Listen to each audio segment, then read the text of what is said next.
Contract marriage ഭാഗം 91. ഒരുപാട് നേരത്തെ കാത്തിരിപ്പിനൊടുവിലാണ് ഭദ്രയെ റൂമിൽ തരിച്ചു കെട്ടിയത്. അർജുൻ തിരികെ പോയതിനു ശേഷമാണെന്ന് പറയാം. അർജുൻ മാത്രമല്ല, അവൻ്റെ അച്ഛനും അമ്മയുമൊക്കെ വന്നിരുന്നു ഭദ്രയെ കാണാൻ.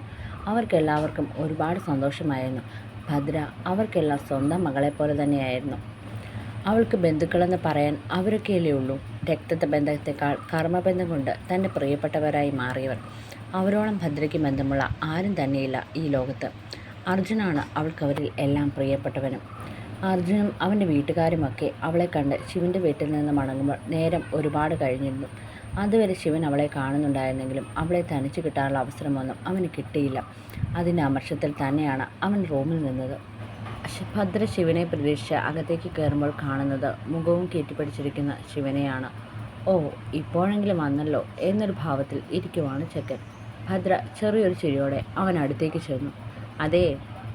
മെല്ലെ അവൾ അവനരികിൽ ബെഡിലേക്കിരുന്നു. നല്ല ഗൗരവത്തിലാണ് കേട്ടോ നിന്റെ അച്ഛൻ. കുറച്ച് പാടാണ് മയപ്പെടുത്തിയെടുക്കുവാൻ. എന്നാലും സാരമില്ല, നമുക്ക് ശ്രമിക്കാം. അവൾ ആരോടുന്നില്ലാതെ പറഞ്ഞതും ശിവൻ്റെ വീർത്തു കിട്ടിയ മുഖം മെല്ലെ അയഞ്ഞു വന്നു. അവളെ നോക്കുന്നില്ലെങ്കിലും ആദ്യത്തെ ഗൗരവം അവനിപ്പോൾ ഇല്ല.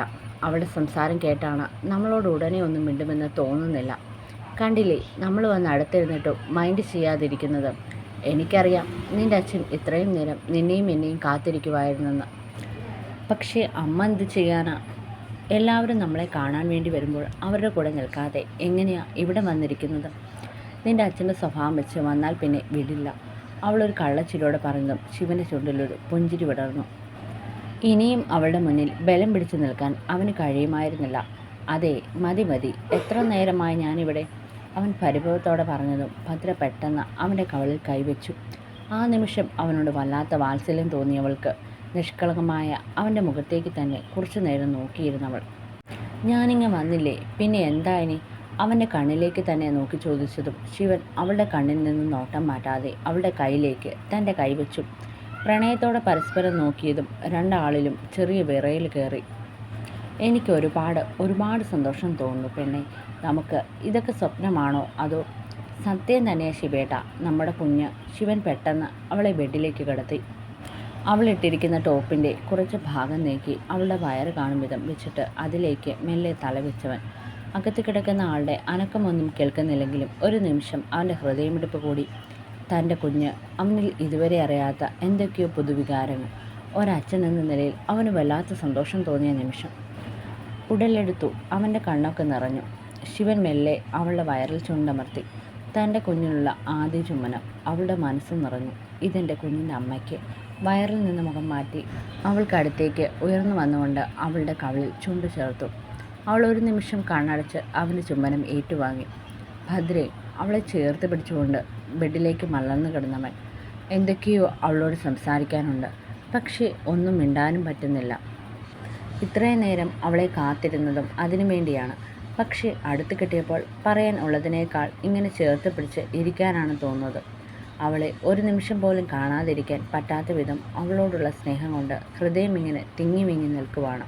ശിവേട്ട, നാളെ അമ്മയുടെ അടുത്ത് പോകണം. എനിക്ക് അമ്മയെ കാണണം. ഈ തവണ അമ്മയെപ്പറ്റി പറയുമ്പോൾ അവളുടെ കണ്ണുകൾ നിറഞ്ഞൊഴുകിയില്ല. അവൾ പെട്ടെന്ന് വയറിൽ കൈവച്ച് അമ്മ തന്നെയാണ്. എപ്പോഴോ കേട്ടുമറന്നൊരു കാര്യം ആ നിമിഷം അവൾ ഓർത്തു. അമ്മയോട് പറയണം നമുക്കൊരു കുഞ്ഞുണ്ടാകാൻ പോവുകയാണെന്ന്. അമ്മ തന്നെയത്. അങ്ങനെ വിശ്വസിക്കാനാണ് എനിക്കിഷ്ടം. എൻ്റെ അമ്മ എന്നിലൂടെ എൻ്റെ വയറ്റിൽ പുനർജനിക്കുന്നത് ആയിരിക്കും അല്ലേ? ഭദ്ര പറയുന്ന കേട്ട് ശിവൻ അവൾക്കടുത്തേക്ക് ചരിഞ്ഞു കിടന്നു.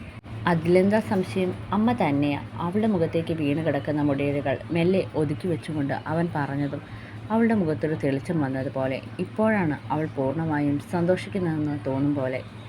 ഇനി മുതൽ നന്നായി സൂക്ഷിക്കണം. നിനക്കിവിടേക്ക് കയറി വരാൻ ബുദ്ധിമുട്ടുണ്ടെങ്കിൽ നമുക്ക് താഴെ ഏതെങ്കിലും റൂമിൽ കിടക്കാം. അതൊക്കെ വയറ് വെച്ചിട്ടുള്ള കാര്യമല്ലേ ശിവേട്ട? ഇപ്പോൾ എനിക്ക് ഒരു കുഴപ്പവുമില്ല. പിന്നെ കയറി ഇറങ്ങുന്നതൊക്കെ നല്ലതാണ്. ഈ സമയത്ത് ശരീരം അനങ്ങണമെന്നാണ് പറയുന്നത്. അതൊക്കെ അതെ, എന്നാലും നിൻ്റെ ആരോഗ്യം നോക്കിയിട്ട് മതിയല്ല.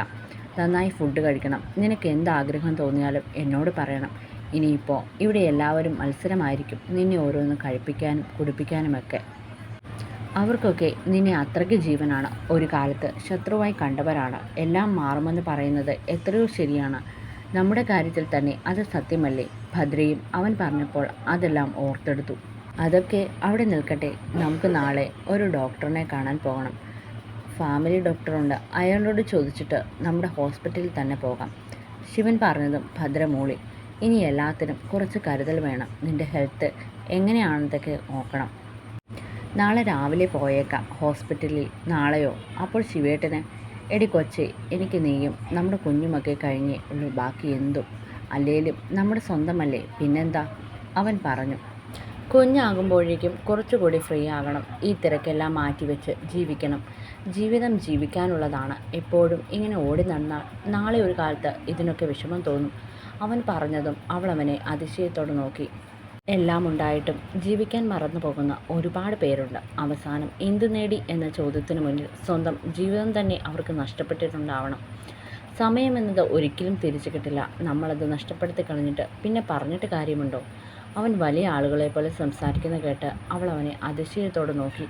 എനിക്കറിയാം നിന്റെ നോട്ടത്തിൻ്റെ അർത്ഥം എന്താണെന്ന്. ചില തിരിച്ചറിവുകൾ വരാൻ ഒരുപാട് കാലമെടുക്കും. എനിക്കും വൈകി വന്ന തിരിച്ചറിവുകളാണ് ഇതെല്ലാം. പക്ഷേ ജീവിതം തുടങ്ങിയപ്പോൾ തന്നെ പലതും മനസ്സിലാക്കാൻ എനിക്ക് കഴിഞ്ഞതുകൊണ്ട് മുന്നോട്ട് പോകുമ്പോൾ അതൊക്കെ മനസ്സിലാക്കി ജീവിക്കാൻ കഴിയും. നീ വന്നതിന് ശേഷമാണ് ഞാൻ പലതും ആസ്വദിച്ചു തുടങ്ങിയത്. ഈ ജീവിതത്തിൽ ഇങ്ങനെയും ഉണ്ടെന്ന് മനസ്സിലായത് നിന്റെ വരവോടെയാണ്. ഭദ്ര അവൻ്റെ അടുത്തേക്ക് ചരിഞ്ഞ് അവൻ്റെ നെഞ്ചിലേക്ക് തലവെച്ചു കിടന്നു. അവളെ ഒരു കൈകൊണ്ട് അവൻ ചേർത്ത് പിടിച്ചു. നമുക്ക് നാളെ നിൻ്റെ വീട്ടിൽ പോകാം. അവിടുന്ന് പുറത്തൊക്കെ ഒന്ന് പോയിട്ട് വരാം. കൂടെ ഹോസ്പിറ്റലിൽ പോകണം. നിൻ്റെ വീടിനടുത്തുള്ളവർക്കൊക്കെ എന്തെങ്കിലും വാങ്ങിക്കൊടുക്കണ്ടേ? അവരോടൊക്കെ പറയണ്ടേ? അമ്മയുള്ളപ്പോഴും അമ്മ മരിച്ചു കഴിഞ്ഞും എല്ലാത്തിനും കൂടെ നിന്നത് നാട്ടുകാരും നല്ല അയൽക്കാരുമാണ്, അല്ലാതെ വീട്ടുകാരോ ബന്ധുക്കളോ അല്ല. ഇപ്പോൾ ആ വീട് നോക്കുന്നത് പോലും അടുത്ത വീട്ടുകാരാണ്. അവരോടൊക്കെ എത്ര നന്ദി പറഞ്ഞാലും മതിയാകില്ല. എന്തൊക്കെ കൊടുത്താലും അതൊന്നും ഒന്നിനും പകരമാവുകയുമില്ല. ആലോചനയോടെ ഇരിക്കുന്ന ഭദ്രയുടെ മനസ്സിലൂടെ എന്താണ് ഓടുന്നതെന്ന് ശിവനറിയാം. അവൾ കടന്നു വന്ന സാഹചര്യങ്ങൾ ശിവനോളം മനസ്സിലാക്കിയ ആരുണ്ട്? കഴിഞ്ഞതൊക്കെ മറന്നു കളവെണ്ണേ. നിനക്ക് നന്മ ചെയ്തവരെ മാത്രം ഓർക്കുക നീ. അല്ലാത്തവരെയൊക്കെ വിടുക. മനസ്സിൽ നിന്ന് പലതും ഞാൻ ക്ഷമിച്ചു വിടുകയാണ്. അവൻ എന്തൊക്കെയോ ഓർമ്മകളിൽ പറഞ്ഞു. അവൻ ക്ഷമിക്കാൻ മനസ്സ് കാണിച്ചത് കൊണ്ടാണ് പലരും ഇന്ന് ജീവനോടെ ഉള്ളത്. അല്ലെങ്കിൽ അവൻ്റെ സ്വഭാവം വെച്ച് ഇന്നാരും തന്നെ കാണില്ലായിരുന്നു. ഭദ്രയും മറക്കാൻ ശ്രമിക്കുകയാണ് ഈ നിമിഷം പലതും. രണ്ടാളും അന്ന് ഒരുപാട് സന്തോഷത്തോടെയാണ് ഉറങ്ങാൻ കിടന്നത്. അവർക്കിടയിലേക്ക് മൂന്നാമതൊരാൾ കടന്നു വരുന്നത് അവരുടെ ജീവിതത്തിൽ പുതിയ കുറേ മാറ്റങ്ങൾ കൂടി കാരണമായി തുടങ്ങിയിരുന്നു. പിന്നീടുള്ള പ്രഭാതങ്ങൾ അവർക്ക് കൂടുതൽ പ്രതീക്ഷകൾ നൽകുന്നതായിരുന്നു. ഭദ്ര രാവിലെ ഉണരുമ്പോൾ തന്നെ ശിവൻ അവളുടെ പിന്നാലെ കാണും, ഓരോന്ന് കഴിക്കാനും കുടിക്കാനുമൊക്കെ പറഞ്ഞുകൊണ്ട്. ഞാനെന്ന ഭാവത്തിൽ മറ്റാരെയും ശ്രദ്ധിക്കാതെ കടന്നു പോയവനിപ്പോൾ അവളോട് കാണിക്കുന്ന കരുതലും സ്നേഹവും കാണുമ്പോൾ ചുറ്റും ഉള്ളവർക്ക് കൂടി അവനോട് കൂടുതൽ സ്നേഹം തോന്നുകയാണ്. ഭദ്രയോട് മാത്രമല്ല, അവൻ്റെ അച്ഛനോടും അമ്മയോടും അവനിപ്പോൾ സ്നേഹമാണ്. അവരെ മനസ്സിലാക്കാൻ അവനിപ്പോൾ ആണ് കഴിഞ്ഞതെന്ന് തന്നെ പറയാം. കുറേ കാലമായി വീട്ടിൽ നിന്ന് അകന്നു നിന്നവൻ ഇനി ഒരിക്കലും അവരിൽ നിന്ന് അകലാൻ ആഗ്രഹിക്കാത്ത വിധം അവരോട് അടുപ്പമായി, അവരോട് സ്നേഹമായി. ചില കാര്യങ്ങളിൽ അവരെ കരുതാനും അവരെ കേൾക്കാനും അവനിപ്പോൾ മനസ്സുണ്ട്. ഭദ്രയെ ഹോസ്പിറ്റലിൽ കാണിച്ചിട്ട് തിരികെ വരും വഴി അവളെ വീട്ടിൽ കൂടി കൊണ്ടുപോയവൻ. അവളുടെ അമ്മയോട് പുതിയ വിശേഷം പറയാൻ അവൾക്കൊപ്പം അവനുമുണ്ടായിരുന്നു. തനിക്ക് അവളെ സ്വന്തമാക്കാൻ കഴിഞ്ഞതിൽ ഒരു കാരണക്കാരി അവളുടെ അമ്മ തന്നെയാണല്ലോ. അമ്മയോട് തനിക്കൊരു കുഞ്ഞുണ്ടാകാൻ പോകുവാണെന്ന് പറഞ്ഞ നിമിഷം എവിടുന്നോ ഒരു കാറ്റ് വന്ന് അവളെ തഴുകി കടന്നുപോയി. അത് തൻ്റെ അമ്മയുടെ സാന്നിധ്യമാണെന്ന് മനസ്സിലാക്കാൻ അവൾക്ക് അധിക സമയമൊന്നും വേണ്ടി വന്നില്ല.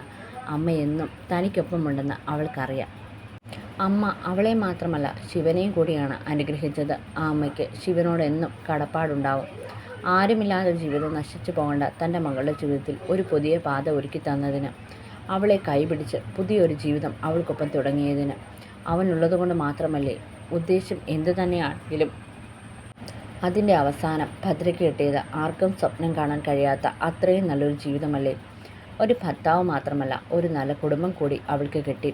അവൻ്റെ അച്ഛനും അമ്മയും ഇന്ന് അവളെ സ്വന്തം മകളെപ്പോലെ കണ്ട് ഒരുപാട് സ്നേഹിക്കുന്നുണ്ട്. ഇതിനേക്കാൾ എന്താണ് വേണ്ടത് അവൾക്ക് ഈ ജന്മം?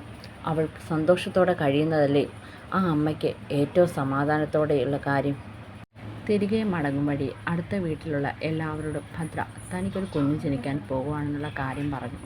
കേട്ടവരെല്ലാം അവളെ മനസ്സറിഞ്ഞ് അനുഗ്രഹിച്ചു. ഭദ്രയ്ക്ക് ഒരു നല്ല ജീവിതം ഉണ്ടായിക്കണ്ടതിൽ അവരൊക്കെയാണ് നിറഞ്ഞ മനസ്സോടെ സന്തോഷിച്ച് എന്ന് വേണം പറയാൻ. അവർക്കൊപ്പം കുറച്ചു നേരം ചിലവഴിച്ചിട്ടാണ് ഭദ്രയും ശിവനും വീട്ടിലേക്ക് പോയത്. വീട്ടിലേക്ക് പോകും മുന്നേ പുറത്തെല്ലാം ചുറ്റിയടിച്ചിട്ടാണ് അവളെയും കൂട്ടി വീട്ടിൽ കയറിയത്. എല്ലാം കൊണ്ടും അന്നത്തെ ദിവസം വളരെ നല്ല ഒരു ദിവസമായിരുന്നു രണ്ടാൾക്കും.